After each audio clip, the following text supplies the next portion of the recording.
Makanya ini sirinya kenapa dulu kiai-kiai top itu sering jagungan. Orang tahu semua lah, Mbah Zubair sering jagungan, dulu Mbah Tur ya sering jagungan di depan Masjid Menoro. Karena ingin mensuasanakan bahwa untuk menikmati hidup itu tidak harus dengan keharaman. Jagungan mbek konco ya seneng, gejul-gejulkan mbek konco ya seneng. Ini anggap saja perlawanan terhadap supaya tidak nikmati maksiat. Wa qutbu hadzal al-istidzad bil mubahat kata Imam Ghazali. Inti beragama ini adalah nikmati sesuatu yang dihalalkan oleh Allah Subhanahu. Coba ketika orang lain bisa nikmat kalau harus ke tempat-tempat maksiat, kamu cukup nikmat ketemu konco gejol-gejolkan zaman mondok padha mlarate. Terus diterusno saiki yo jek melarat atau cocokan melarat itu kan keren loh. Keren. Sisi tok diusir mertuane, sisi tok diusir ipene terus cocokan. Ndak kowe piye Kang gak apa-apa sabar kabeh kodok kodar wae yo Kang. Wah itu ibadah yang luar biasa. Mergo ridho sama kodok kodar, dia tidak perlu cari nyuwun sewu hiburan yang maksiat.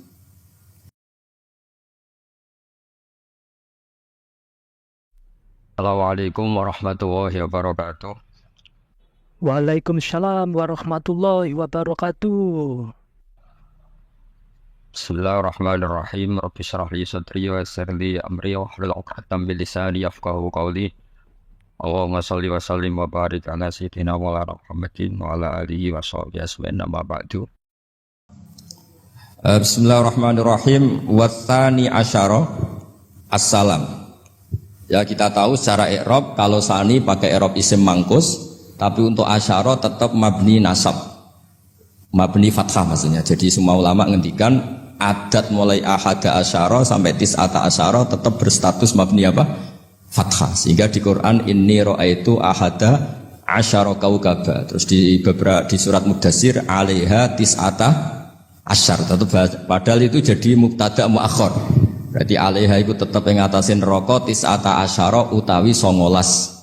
Tetap bacanya bukan tis'atu asyarin tapi tis'ata asyara. Jadi kita tahu secara hukum nahwu adat mulai ahada asyara sampai tis'ata asyara itu mabni apa? Fathah. Cuma khusus sani asyar yang saninya ini berstatus mangkus karena ada yaknya itu. Wathani asyar assalam wa aqalluhu assalamu alaikum wal asoh jawazu salamun alaikum. Qultu al asoh al mansus la yujzi'u. Jadi ulama itu ya lucu. Yang satu bilang al asoh boleh salamun alaikum tanpa al. Tapi kata Imam Nawawi al asoh harus assalamu alaikum. Sama-sama diklaim sebagai kaul paling apa? Asoh. Karena seperti kita tahu dalam bab fikih perkhilafan ulama itu rahmat. Ya saya ulang lagi, perkhilafan ulama itu rahmat. Contohnya ya ini, saya ulang lagi ya. Nomor 11 itu. Wasani asyar iku assalamu. Ya terus di sini disebut wa aqalluhu iku assalamu alaikum pakai al assalamu alaikum. Wal asohu te kaul sing asoh iku jawazu salamun alaikum oleh nglafatno mu salamun alaikum. Terus kultu Dewi Imam Nawawi al-asoh al-mansus la yujzi'uhu wallahu a'lam. Jadi menurut Imam Rafi'i boleh salamun alaikum tidak pakai apa? Al. Itu juga diklaim sebagai al-asoh. Tapi menurut Imam Nawawi yang al-asoh harus assalamu alaikum, tidak boleh salamun alaikum. Terus wallahu a'lam wa annahu la tajibun niyatul khuruji. Jadi ketika Anda salam tidak harus niat keluar dari apa? Salat. Dengan kamu salam berarti otomatis keluar dari apa? Salat. Nah ini menjadi problem menurut pemikiran banyak ulama karena ketika masuk salat harus niat masuk salat. Karena ketika kita takbir kan bisa takbir demo. Ya kan? Kan macam-macam kan? Makanya untuk membedakan itu kan niat. Memang ini kata ulama, bukan kata saya. Sekedar melafadzkan takbir ini kan demo ya takbir. Kamu kagum sesuatu juga takbir. Orang Indonesia itu kadang orang nggak sholat pun bilang subhanallah, memang sudah jadi bahasa nasional. Kalau kaget tuh bilang, saya punya kenalan Cina itu kalau punya uang ya mohon alhamdulillah. Tak tanya kok bilang alhamdulillah. Orang-orang Islam tuh kalau seneng bilang alhamdulillah. Yang ribet itu kubu sebelah. Kalau orang NU mau layasol itu mana tanya, Gus itu doa orang makan. Kok Kok bisa? Biasanya orang NU kalau makanan sudah keluar mau layasol ribet. Aduh repot itu. Jadi kadang-kadang wiridan itu sudah jadi bahasa nasional. Jadi Cina orang nggak sholat tuh kalau punya uang ya bilang alhamdulillah. Kadang orang yang nggak sholat tuh tanya, datang ke saya, insya Allah. Ya ribet, makanya ulama itu berdebat. Lafaz-lafaz seperti ini itu apakah wiridan apa adat? Nah untuk membedakan adat dan yang lain maka dibutuhkan niat. Makanya Allahu Akbar harus niat untuk masuk sholat. Nah normalnya salam juga harus niat keluar sholat biar karena masuknya niat ya keluarnya harus niat. Itu menurut sebagian ulama. Tapi sebagian yang lain enggak lah, kalau selesai tidak perlu niat. Tapi tadi sebetulnya ada problem, jangan-jangan salam ini salam adat. Kebetulan ada temannya masuk terus bilang assalamualaikum, nanti temannya jawab waalaikumsalam. Itu ada kisah nyata. Ini memang naif betul ini. Ada orang alim sholat. Nah, ketika ada yang mau lewat itu kan dihadangi begini ya. Jadi dihadang gini ya, itu hebidin. Yang lewat tuh karena saking nggak pernah yang ngaji malah tidak salaman. Kagetnya bukan main itu. Ada orang sholat, ada orang mau lewat, kan kesunatannya dihadang begini. Sisi ini santai saja malah ngajak salaman. Wes ribet ngadepi orang tidak tahu itu ribet. Ya tambah bingung kan, diliwati saja bingung, apalagi sekarang diajak salaman. Kan memang nggak sambung kulturnya itu nggak sambung. Ya itu kalau dia bilang assalamualaikum terus pikir kamu waalaikumsalam. Ya ribet, memang ngadepi orang tidak tahu itu ya ribet. Makanya ya agama ini, ngelola agama ini memang. Nah barokahnya ngaji fikih itu beginilah, saya sering cerita. Misalnya kita hafal fikih, takbir itu wajib, rukun. Tapi bentuk ngangkat tangan itu sunnah. Itu barokahnya Masya Allah. Andai kan kita menentukan kaifiyahnya, mungkin kita sok suci. Itu pernah ada peneliti cerita ke saya, Gus saya ini orang NU itu pusing. Kenapa? Takbirnya beda-beda. Ada yang terlalu semangat, Allahu Akbar. Apalagi yang was-was, wah itu semangatnya Masya Allah. Malah ada yang tanya, itu takbir berkali-kali itu madhab apa? Jadi orang was-was cobalah, bertobatlah itu, jangan sampai jadi madhab baru. Kalau yang was-was orang bodoh gak masalah, coba kalau dia orang alim alama, nanti muridnya juga niru, oh ternyata takbir yang saya itu 3 kali itu. Oh ternyata takbir yang saya itu 7 kali. Itu kalau dia jadi imam. Kalau dia jadi makmum nyampai ini pinggirnya, sampai pinggirnya takut kan bulan baleni. Ada yang kayak orang nggak punya uang, Allahu Akbar tangannya diangkat separuh saja ndak. Itu kan, tapi itu ndak ngefek di Indonesia karena dari awal kiai-kiainya ngajarin ngangkat tangan itu nah caranya juga agak ditentukan, terserah kamu. Begitu juga mau sisihkan tangan itu juga sunat. Sehingga kalau sampai ke Turki atau kemana-mana itu ada yang kayak orang baris, ya kan? Habis takbir ya sudah. Ada yang sendakap, sendakapnya beda-beda. Ada yang nutupi iga yang hilang katanya, sampai begini. Ada yang santai begini. Oh pokoknya nggak jelas. Sehingga itu kalau di militer ini ada Pak Dandim itu juga bingung ini, nggak protap ini kan. Tapi kalau di fikih itu memang kalau sekali nggak diwajibkan terserah masing-masing. Ada yang kayak orang baris, ada yang sendakep begini, katanya apa? Nutupi iganya yang hilang. Ada yang sambil rasa-rasa, macam-macam. Tapi barokahnya ilmu fikih itu diputuskan memang dari awal tidak wajib. Yang wajib itu takbirnya. Maka duduk juga begitu, meskipun kita sepakat duduk tahiyat ula, namanya iftiros, duduk tahiyat akhir namanya tawarruk. Itu harus kita vonis, kita hukumi sunnah. Cara seperti itu sunnah. Wa ayyuku udin ko ada sohat solatu, seperti kemarin di Minhajul Thalibin. Dengan duduk gaya apa saja, sholatnya tetap. Sehingga kalau kita di Arab, misalnya pas haji, orang Arab itu memang ya agak kacau. Orang Indonesia itu kalau sholat duduk, itu kan memang benar-benar sakit. Sakit sudah agak mau mati itu benar-benar sholat baru duduk. Orang Arab itu enggak. Sholat duduk pakai kursi, sof itu enggak ada orangnya, ada kosong, itu jalan kaki, kursinya di bawah. Wong bawa kursi kuat kok sholat duduk. Kalau orang Jawa kan, saya juga iskal, orangnya kalau bawa kursi kuat pindah-pindah tapi kok sholatnya.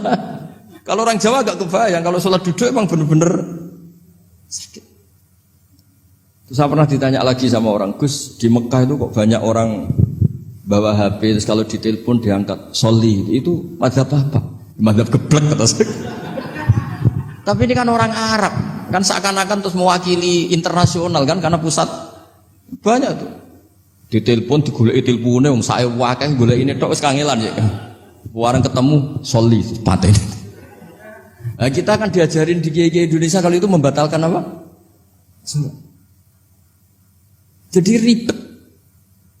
Nah, barokahnya kitab-kitab seperti ini, meskipun kita di Indonesia itu mengikuti panduan yang diarahkan atau yang dibagukan oleh ulama-ulama. Nah, Indonesia itu makanya berkah.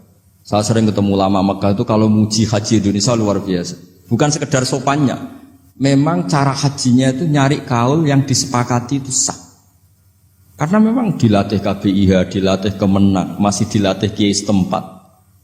Meskipun niatnya ya kadang tidak baik. Saya pernah tak tanya, kenapa kamu latihan haji sebegitu? Kalau sholat kok enggak? Sholat gak sah, gak apa-apa, Gus gak bayar, ini kaji. Oh ternyata. Dia itu sholat bedino atau kursus baik kulon. Bareng apa kaji oleh takok tenan, tak takok. Oh sholat kira tahu takok, nak kaji kok takok. Nak sholat rasa gak iman, Gus gak bayar, ini kaji. Sebenarnya kayak kurang ajar kata saya. Jadi ternyata sekarang terkuak. Kenapa orang-orang awam tuh kalau kaji kok semangat belajar? Semangatnya sama dengan sholat apa di bawah haji jauh sholat itu? Berpuluh-puluh tahun sholat tuh dengan gaya yang nggak ada perkembangan. Tapi haji pisan langsung keren. Ternyata karena bayar ya. Apa perlu ditiru? Sholat harus bayar supaya ini supaya. Ya itu alasannya itu. Nak haji rasa berat Gus, apa? Bayar Gus. Nak sholat rasa nggak bayar wae maksudnya. Padahal kalau kita ngikuti as-sholat imaduddin, sholat dengan haji itu afdal mana? Afdal sholat, harusnya lebih serius belajar sholat ketimbang belajar haji. Tapi setahu saya nggak ada kan KBIS itu, kelompok bimbingan ibadah sholat. Jadi ini kritikan saya, semoga didengar ya. Cobalah. Padahal Rian Raden Asnawi dikarang pesolatan supaya orang itu sholatnya benar, ya sholatnya benar. Ya jadi ngaji fikih seperti ini setidaknya Anda menjadi tidak mudah mengadili orang lain. Bahwa sholat itu yang takbir tok yang wajib. Misalnya baca ya Fatihah tok, sehingga kalau ada imam lupa baca surat ya gak apa-apa, memang dari tidak wajib. Jadi pemilahan wajib dan tidak ini penting supaya tidak menghakimi pada yang lain. Jangan sampai perilaku kesolehan itu menjadi bentuk yang mengadili, nggak boleh. Itu Pak Kapolres, kalau di ilmu fikih itu ada ulama penjaga ilmu itu ekstrim-ekstrim. Dulu ada sahabatnya Nabi namanya Jabir bin Abdullah, ini ada di kitab Bukhari, di kitab Sholat. Ya maksudnya al-ilmu tentang sholat. Itu semua yang di masjid itu sudah pakai jubah, pakai gamis. Kalau orang Indonesia mungkin ya pakai hem, pakai baju batik, pakai. Itu dia datang malah gamisnya dicopot. Gamisnya dicopot, imamannya dicopot, terus tinggal pakai satu sarung. Terus dicancang di sini, akidan benatorofaihi ala atik. Dicancang begini, kayak cerita-cerita di perang pahlawan itu. Hanya dengan pakai sarung satu dikalungkan gitu. Terus ada orang-orang tabiin bilang gini, ungzuru ila ashabi Rasulillah, ini sahabatnya Nabi kok sholat dengan cara seperti itu, enggak islami banget ya, enggak keren banget lah. Terus kata Jabir bin Abdullah, saya sengaja melakukan ini supaya kamu tahu bahwa batas aurat yang dimaksud Nabi seperti ini. Shalla Rasulullah sallallahu alaihi wasallam fi izarin wahid, akidan baina tarafaihi ala atiki. Saya pernah melihat Nabi sholat seperti saya ini. Tapi barokahnya itu akhirnya diketahui kalau batas auratul rajul hanya mabena surah war rukbah. Andai kan tidak ada perilaku Jabir seperti ini, orang akan ngira bahwa syaratnya sholat itu harus pakai jubah, syaratnya sholat harus pakai hem. Akhirnya orang-orang yang kebetulan tidak pakai jubah, tidak pakai hem bingung. Misalnya dia katoan seperapat, pakai kaos, neng tengah hutan, rasa sholat, ngaku ranggo jubah, ribet kan? Artinya apa? Ilmu ini harus dijaga konstitusinya, barokahnya perilaku Jabir ini, orang tahu batas aurat. Jadi yang lainnya itu mukammilah atau kesunatan. Nabi juga seperti itu. Semua sahabat itu tawaf itu musyatan, berjalan. Tapi Nabi sebagai tokoh dan pas itu sehat. Saya ulang lagi, pas itu sehat. Ini hampir semua ulama bilang pas itu Nabi sehat. Nabi malah naik unta. Itu kata Imam Nawawi dalam kitab Masbu', Nabi naik unta itu lebih afdol ketimbang yang jalan. Padahal trennya ibadah kan al-ajul biqadrit ta'at. Karena apa kata Imam Nawawi? Itu menjadi konstitusi ilmu bahwa syarat sahnya tawaf tidak harus jalan. Andai kan Nabi saat itu kok ikut jalan, maka dikira di antara syarat sahnya tawaf harus jalan. Maka kita kebingungan ketika pakai kursi roda karena tidak punya rujukan hukum. Jadi barokahnya Nabi pakai berkendara, orang menjadi tahu oh itu berjalan itu tidak menjadi syarat sah. Berkendara juga boleh. Ya ada juga sahabat yang sengaja omong-omongan, maksudnya tawaf kan kudune meneng wiridan, tapi ada aja omongan untuk menunjukkan kalau ngomong itu tidak membatalkan tawaf. Sampai seperti itu ulama menjaga konstitusi ilmu.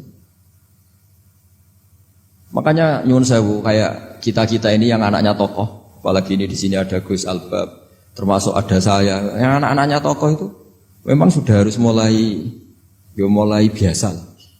Karena dulu kalau soleh kebanget, itu ngel-ngel orang. Abu Bakar, saya tak cerita Abu Bakar itu soleh banget. Saking solehnya itu, ini nggak akan ada yang niru, saya yakin. Beliau itu hari pertama diangkat khalifah, hari berikutnya masih dagang di pasar. Singkat cerita ditegur supaya tidak usah dagang, dicukupi negara. Beliau setuju dapat gaji. Setelah mau meninggal, semua gajinya itu disuruh ganti uang pribadi karena beliau merasa tidak nyaman. Wong mengkhidmati negara kok minta uang, ganti soal uang pribadi diganti. Nah, itu ya tentu tidak wajib, pejabat juga agak minat niru. Nah tapi lucunya apa? Sayyidina Umar ketika Abu Bakar sudah meninggal itu kritiknya lucu. Kamu itu solehnya berlebihan. At taman ba'dat. Sing repot sing genti. Nak soleh kok aja nemen-nemen. Mesti nak soleh ya dikira-kira lah, aja nemen-nemen. Sakake sing genteni repot.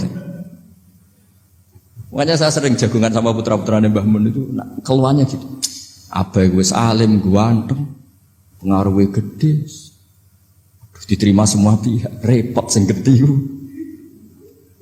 Mulane kula nu husnudzon ana kiai kok pas-pasan pun mesti wis iku dianggap strategi lah dengan cara seperti itu.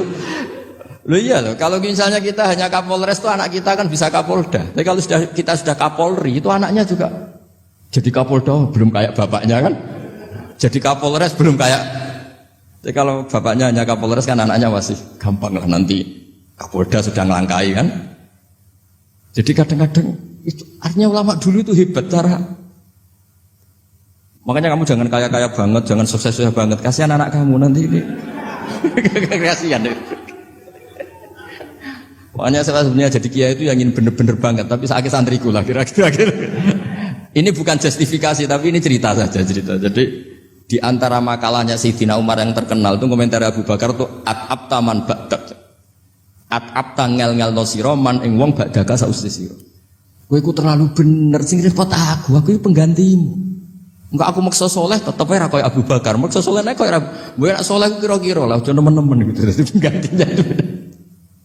Ini cerita ya, jadi saya mohon.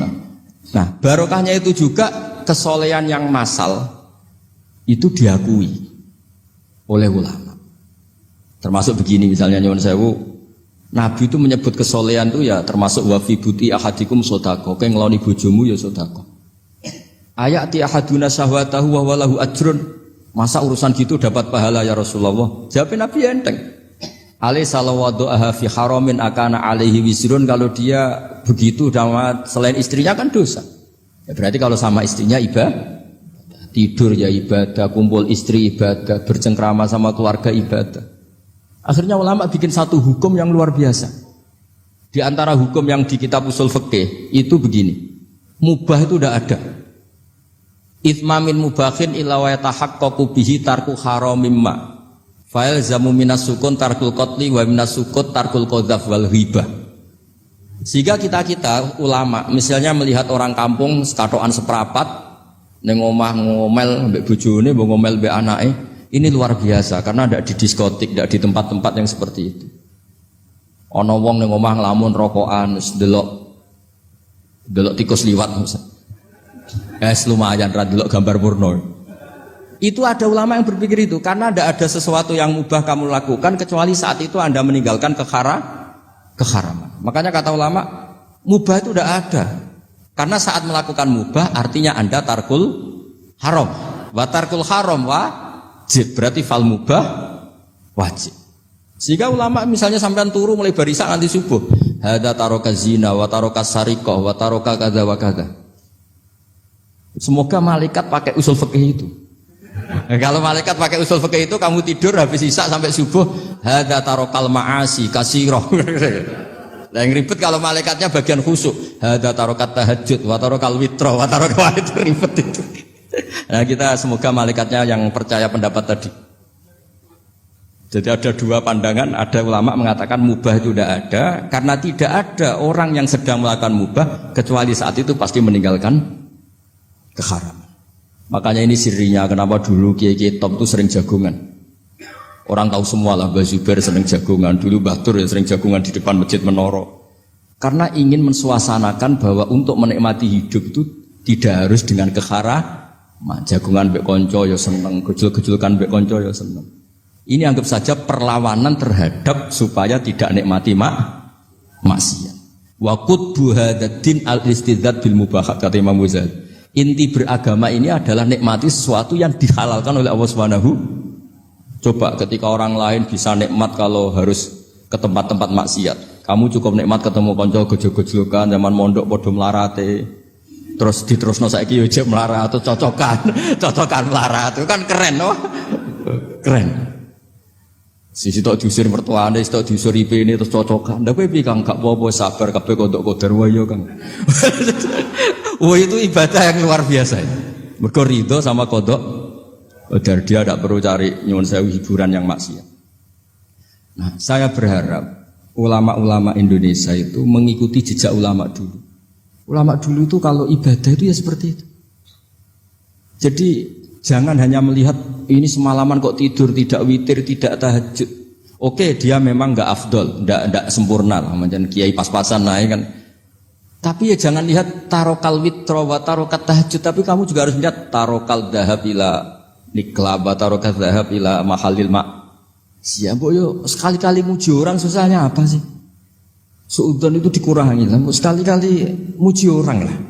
Jadi kalau ada orang tidur hada tarokal maasi, alhamdulillah. Meskipun ya rada damu-amu sidik tarokal maasi wa tarokat toat, ya sudah lah gak apa-apa lah. Tapi lah di sini terus kualitas. Nah, dengan cara itu Anda bisa membaca Quran secara fasih.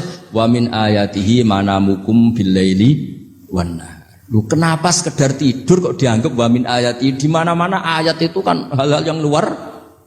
Ini tentang tidur saja kok dianggap ayat. Itu bisa dimaknai keren kalau Anda pakai kaidah usul fikih, yaitu dengan tidur berarti Anda meninggalkan sekian maksiat. Sehingga disebut wa min ayatihi manamukum billaili wan. Nah, saya berharap konstitusi seperti ini jalan terus. Biasa baca ya sampai salam selesai. Wa akmaluhu assalamu alaikum wa rahmatullah marroten yaminan wa shimalan. Multafitan fil ula hatta yura khadduhul aiman. Tapi itu hanya akmal loh ya. Jadi ukuran paling sempurna kalau salam itu melengak ke kanan sampai dengan pengandian ini bisa dilihat dari belakang. Tapi tetap saja itu ukuran apa? Akmal, tidak menjadi syarat sah. Jadi ya sampai melengak gini sampai kira-kira terlihat dari apa? Belakang. Tapi ukuran itu tetap akmal hatta yura khadduhul aiman. Wa fisaniyah saat terusnya alisar terus nawian assalam alaman an yamini wa yasarih minal malaikati. Dia meniatkan salam itu kepada orang-orang di sisi kanannya mulai malaikat dan manusia dan jin. Wayan wil imamu assalama alal muqtadin wahum arrodda alaih wahum yanwauna napa arrodda alaih. Jadi wahum yanwuna arrodda alaih. Jadi imam niat salam untuk makmum niat membalas salamnya apa? Imam. Tapi itu saya ulang lagi hanya akmal. Terus asal isya asar tartibul akan kama dzakarna. Jadi pentingnya, jadi jangan kira terus ngaji kalau wasunanuhu wa akmaluhu tidak penting, itu penting sekali. Barokahnya status akmal dan sunnah ini kita tidak mudah menvonis orang lain karena kita tahu ibadah itu hanya berstatus sunnah. Coba kalau nggak ada ketentuan itu, kita akan mudah menyalahkan orang. Salam kok orang melengak belas itu sholatnya sah atau orang. Padahal dari awal melengak itu statusnya hanya sunnah. Kemudian untuk penutup supaya ini clear ya. Saya pernah baca di Syarah Bukhari yaitu Fathul Bari. Nabi itu kalau setelah salam itu mukbilan biwajihi alal hadirin. Jadi Nabi langsung menghadap ke timur. Andikan Indonesia menghadap langsung ke timur. Tapi uniknya para syurahul Bukhari itu menganggap itu tidak satu sunnah yang tidak jadi satu sunnah yang permanen. Tapi kata para syurahul hadis, siapapun boleh melakukan gerakan yang bisa memaklumatkan kalau sholat itu selesai. Saya ulang lagi ya, jadi Nabi menghadap ke timur, kalau di konteks Indonesia, itu sebagai bentuk maklumat, ini loh sholat saya sudah. Karena takutnya apa? Orang yang dari jarak 2 kilo, 3 kilo ingin makmum sama Nabi, andai kan Nabi tidak menghadap ke timur, tetap posisi seperti sholat menghadap ke kiblat, maka orang dari luar mengira Nabi fi sholatin. Ya, Nabi masih dalam.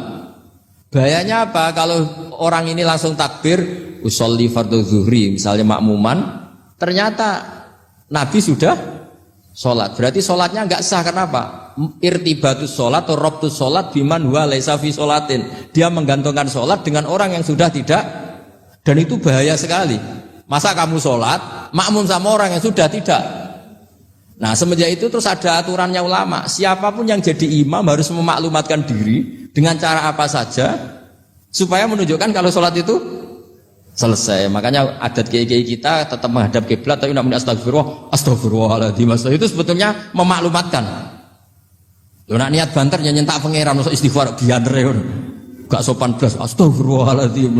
Itu sebetulnya itu memang maklumatkan. Iki lho jong salatku wis bar. Nak kowe ape makmum masbuk sing ijek salat atau cuma makmum aku gitu. Ada yang separuh-separuh ya tidak madhep wetan, madhep kulon, madhep ngalor. Itu ya sedengan itu maksudnya sedengan. Karena memang kata Syurahul Bukhari butuh itu apa? Imam punya gerakan yang menunjukkan kalau sholatnya itu selesai supaya enggak dikira fi sholatin kemudian ada yang ya clear ini ya. Jadi tidak perlu diperdebatkan kenapa sih ada yang menghadap timur, ada yang menghadap ke utara, ada yang tetap menghadap ke kiblat. Itu enggak perlu diperdebatkan, itu semuanya ada ilmunya, yaitu filosofinya apa? Ada gerakan yang menunjukkan kalau dia sholatnya selesai supaya tidak ada yang ikut. Sekali ada yang ikut berarti nanti apa? Robtus sholati biman laisa fi sholatin, yaitu menggantungkan sholat dia dengan orang yang hakikatnya sudah ada sholat. Ya nyuwun ngapunten sangat. Assalamualaikum warahmatullahi wabarakatuh.